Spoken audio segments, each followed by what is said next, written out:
ଆମ ଡିକି ଭିତରେ biscuit packet ଥୁଆ ହେଇଛି।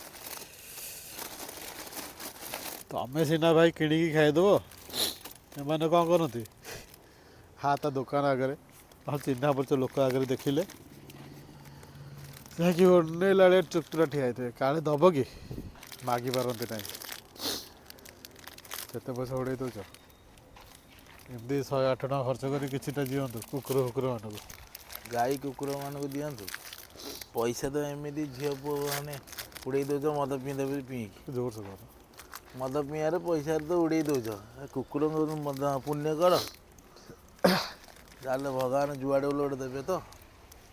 ଏଇ ଭିଡ଼ିଓରେ ସମସ୍ତେ ବି ମୁଁ ଯେତିକି ଜାଣିଛି, ଯିଏ ବି ଦେଖିବ ନେଗେଟିଭ ମାଇଣ୍ଡେଡ଼ ବାଲା, ସେ କ'ଣ କହିବେ କହିଲ, ଭାଇ ଦେଖ ୟୁଟ୍ୟୁବ୍ ଚ୍ୟାନେଲ୍ କରିଛି, କିଛିଟା ବିସ୍କୁଟ୍ ଆଣିଲାରେ ଗୋଟେ ଦିନ 2 ଦିନ ପାଇଁକା, ତାପରେ ସିଏ ଏମିତି ରାଉର ସାଇଡ଼ କୁକୁରମାନଙ୍କୁ ଦେଇକି ଆମେ ଗୋଟେ ରେଗୁଲାର ସିମ୍ପତି ଦେଉ। ନେଇକି ସବସ୍କ୍ରାଇବର ବଢ଼େଇଦେବ। ନା ଭାଇ ଆମେ ସେମିତି ନୁହଁ, ଆମେ ହେଉଛୁ ଗ୍ୟାରେଜ ବାଲା।